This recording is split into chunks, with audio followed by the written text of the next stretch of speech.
Right Bala గారు, ఒక లాయర్గా కాకుండా ఈ కేసులు ఇవి మాట్లాడే ముందు అసలు ఒక్కొక్క ప్రాంతానికి ఒక్కొక్క నీతి ఒక్కొక్క రీతి ఉంటుందండి. పుష్ప సినిమాకు ఒకటి, గేమ్ చేంజర్కి ఒకటి, తెలంగాణకు ఒకటి, ఏపీకి ఒకటి, ఇలాంటి నీతి ఇలాంటి రీతి ఉంటుందా?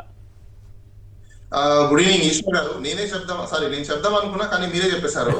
ఒక లాయర్ కంటే నేను ఒక social engineer and political analyst అండి.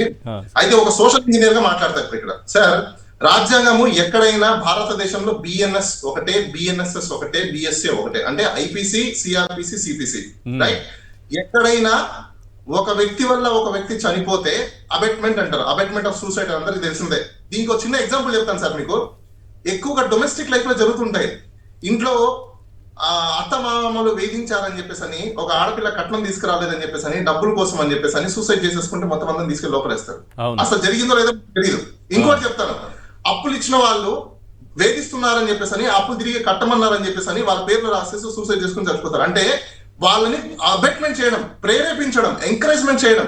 సో ఇక్కడ పవన్ కళ్యాణ్ గారు ఒకసారి మనం గమనిస్తే, ఆయన ఎలక్షన్స్ క్యాంపెయినింగ్ స్టార్ట్ చేసిన దగ్గర నుంచి ఈ రోజు వరకు పచ్చి అబద్ధాలు. నేను కాసేపు లాయర్ అని పక్కన పెడితే సార్, ఒక సోషల్ ఇంజనీర్ గా మాట్లాడుతున్నా. పవన్ కళ్యాణ్ గారు అకౌంటబిలిటీ అనేది ఏదైతే మాట్లాడారో, ఈ రోజు అకౌంటబిలిటీ పవన్ కళ్యాణ్ గారి దగ్గర లేదు. ఎందుకు అకౌంటబిలిటీ లేదంటున్నా అంటే, ఆయన ఫస్ట్ మనుషుల్ని చంపడం మొదలు పెట్టింది ఎక్కడో నేను చెప్తా. గవర్నమెంట్ రాగానే వరదలు వస్తూనే వరదల్లో మొత్తం విజయవాడలో ఉన్న జనాన్ని మొత్తం చంపడం మొదలు పెట్టాడు. ఆయన నెగ్లిజెన్సీ వల్ల అకౌంటబిలిటీ అక్కడ పోయింది. దాని తర్వాత మళ్ళీ ఆయన ఎక్కడ పోతే అక్కడ రోడ్లు బాగలేవని చెప్పేసి అని జనాన్ని, ఇప్పుడు ఆయన అంటున్నాడు రోడ్లు బాగాలేక ఎంతో మంది యాక్సిడెంట్ అయి చనిపోయిన వాళ్ళు ఉన్నారు. ఇది ఎవరు బాధ్యత తీసుకోవాలండి? 7 నెలల్లో ఎవరైనా చనిపోయింటే అయిందా బాధ్యత? ఎస్, నేను ఒక స్లోగన్ ఇస్తున్నాను సార్. ఇక్కడ ఆంధ్రప్రదేశ్ ప్రజలందరూ, సాక్షి టీవీ చూసే వాళ్ళందరూ కూడా గమనించాలి. ఎన్డీఏకో హటావ్, ఆంధ్రాకో బచావ్, ఈ స్లోగన్ ని తీసుకుంటేనే ఆంధ్రప్రదేశ్ బతుకుతుంది. లేకపోతే రాబోయే రోజుల్లో వీళ్ళు ఈ 5 సంవత్సరాలలో మోర్ దాన్ ఎలా ఎంత లేకపోయినా కూడా ఇంకొక 1.5 year లోనే 3-4 లక్షల కోట్లు అప్పులు చేయబోతున్నారు. ఇంకోటి మీకు చెప్పబోతున్నా ఇక్కడ ఈ అంశానికి సంబంధించిందే. ఇప్పుడు పవన్ కళ్యాణ్ గారు ఏదైతే స్పీచ్ మీరు ఇందాక ప్లే చేశారు, ఆ స్పీచ్ లో ఆయన ఏం చెప్పారండి? క్లియర్ కట్ గా యువతకి స్టెంటింగ్లు వేసేది, బైక్లు రైడింగ్ చేసేది, లేకపోతే సైలెన్సర్లు తీసేది, లేకపోతే చొక్కాలు చింపుకునేది, ఇలాంటివన్నీ చేస్తే కదా ఉద్యోగాలు లేవు, చదువు కూడా మేము ఇవ్వలేం అంటే, ఆంధ్రప్రదేశ్ ప్రజలందరూ గమనించండి, పవన్ కళ్యాణ్ గారికి విజనరీ కాదు, హీస్ అ డిజనరీ.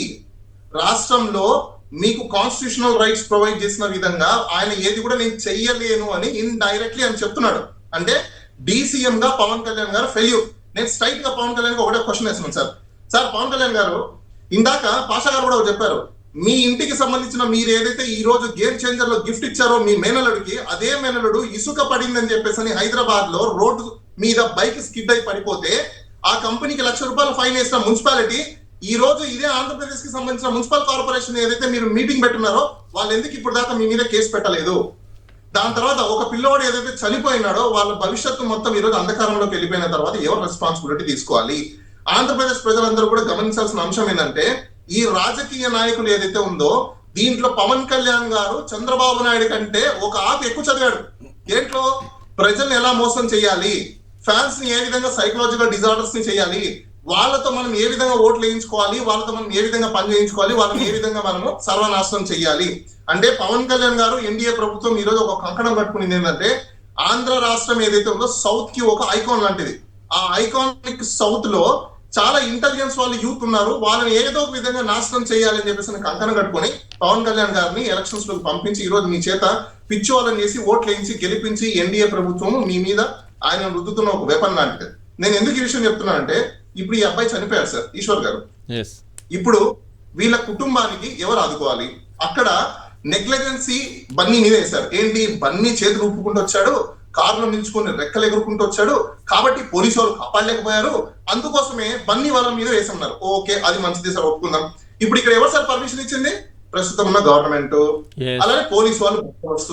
పోలీసు వాళ్ళు, ఇక్కడ ఉన్న జనాలు, వచ్చే వాళ్ళు పోయే వాళ్ళది కూడా ప్రతి ఒక్కరు సంరక్షణ ఎవరు చూసుకోవాలి? పోలీసు వాళ్ళే చూసుకోవాలి.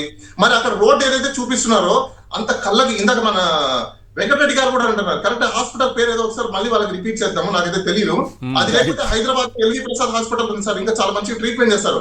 రోడ్డు అంత మంచిగా కనిపిస్తుంది విజువల్స్ లో కూడా, కళ్ళు ఏమైనా దొబ్బయ్యే వాళ్ళకి నాకు అర్థం కావట్లా. ఎందుకంటే అంత మంచి రోడ్ ఉండి లారీలు వస్తున్నాయి, బైక్లు పోతున్నాయి, అన్ని జరుగుతుంది.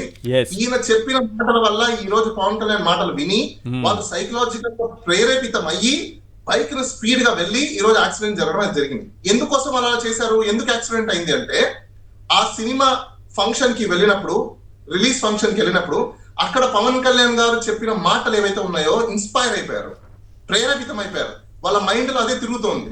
సో కాబట్టి ఇప్పుడు ఏం చేయాలి సార్? సో ఈ యాక్సిడెంట్ ఎలా జరిగినా సరే ఆ కుటుంబాన్ని పరామర్శించాల్సిన బాధ్యత పవన్ కళ్యాణ్కి ఉందా లేదా? ఆయన చెప్పిన నీతి ప్రకారమే, రాజనీతి ప్రకారమే ఆ కుటుంబాన్ని ఆదుకోవాల్సినటువంటి, అండగా నిలబడాల్సినటువంటి బాధ్యత ఆయనకు ఉందా లేదా? ఆయన చెప్పిన రాజనీతి 100% పవన్ కళ్యాణ్ గారు చెప్పిన రాజనీతి ఏదైతే ఉందో, రణనీతి రాజనీతి ఏదైతే ఉందో, ఆయన నిజమే రాజనీతిలో ఆయనకు నచ్చితే ఆయన ఏదైనా వాయిన్ చేసుకుంటారు.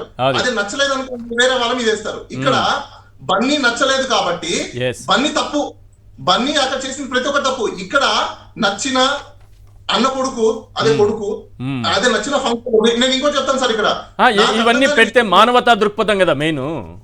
మానవతా మనిషిగా ఉన్నందుకు మానవతా దృక్పథం అంతే. నేను అక్కడికి వస్తున్నాను సార్. ఇప్పుడు ఇంత పెద్ద ఫంక్షన్ పెట్టి ఇప్పటికే 100 కోట్ల రూపాయలు వసూలు చేసిందని చెప్తున్న గేమ్ చేంజర్ సినిమా, కనీసం వాళ్ళ దగ్గర 1 కోటి రూపాయలు 2 కోట్ల రూపాయలు ఈ పవన్ కళ్యాణ్ గారు ఇప్పించలేకపోయారా? ఎందుకు ఇప్పించలేకపోయారు అంటే ఆయనకు మానవతా దృక్పథం లేదా? ఆయన మనిషి కాడా? ఆయన మనిషికి సంబంధించిన సంబంధాలు ఏవి ఆయనకు వర్తించవా? సార్ నేను ఈశ్వర్ గారు ఇంకో విషయం చెప్పాలనుకుంటున్నా. ఈ గేమ్ చేంజర్ సినిమా గవర్నమెంట్ ఏ విధంగా మినిస్టర్లు వీళ్ళందరూ ఏ కెపాసిటీలో వెళ్ళారు, వాళ్ళకి ఏ విధంగా ప్రోటోకాల్ ఫాలో చేశారు? నాకు అర్థం కాని విషయం ఏంటంటే గతంలో టికెట్లకు సంబంధించి అధికారులు థియేటర్ల దగ్గరికి వెళ్ళి మాట్లాడినందుకు జగన్మోహన్ రెడ్డి గారు సార్ అధికారులు ఎలా వస్తారు అని పవన్ కళ్యాణ్ అన్నారు.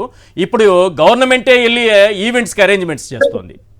గారు మీ లైవ్ షోలో నేను ఒకటి చెప్పాలనుకుంటున్నాను, మేము దాన్ని తయారు కూడా చేస్తున్నాము. ఈ రోజు చనిపోయిన పిల్లల తరపున మేము ఖచ్చితంగా పవన్ కళ్యాణ్ మీద కేసు పెట్టబోతున్నాము. రెండో విషయం ఏంటంటే గవర్నమెంట్ ఏ విధంగా వీళ్ళకి అప్రూవల్ ఇచ్చింది. పక్క రాష్ట్రంలో ఒక సినిమా రిలీజ్ అయ్యి జనాలు చనిపోయిన తర్వాత దాన్ని ఒక కేసు లాగా తీసుకొని ఇక్కడ ప్రివెన్షన్ చేయకుండా ఈ గవర్నమెంట్ ఏ విధంగా దాన్ని ఎంకరేజ్మెంట్ చేస్తుంది అంటే ఈ ఎంకరేజ్మెంట్ చేయడం కోసమే ప్రభుత్వం ఉందా? ఎందుకంటే టికెట్ల రేట్లు కూడా పెంచబోతుంది. మనం చూసాం ఒక 1 మినిట్ సార్, గత పక్కన జరిగిన ఒక రాష్ట్రంలో ముందే ప్రికాషనరీగా లేరు కాబట్టి ఇలా జరిగిందని చెప్పి ఒక సీఎం చెప్పాడు. మరి ఈ సీఎం ఏం చేస్తున్నారు? విజనరీ సీఎమా లేకపోతే బిజనరీ సీఎమా అని చెప్పి నేను ప్రజలకే వదిలేస్తున్నా. బై ద వే మోస్ట్లీ రేపు కానీ ఎల్లుండి కానీ కన్సర్న్ అథారిటీకి మేము కంప్లైంట్ ఇవ్వబోతున్నాం. ఏదైతే పవన్ కళ్యాణ్ చేసిన వీడియో ఉందో ఆ వీడియోలో క్లియర్ కట్ గా పవన్ కళ్యాణ్ రెచ్చగొట్టాడు. ఆ రెచ్చగొట్టడం వల్లనే ఈ రోజు ఆ పిల్లలు చనిపోయారు. రాష్ట్రంలో ఎవరైనా సరే ఈ రోజు బైక్ రైడింగ్ లో చనిపోతున్నారంటే పవన్ కళ్యాణ్ బాధ్యత వహించాల్సిన అవసరం అయితే ఉంది.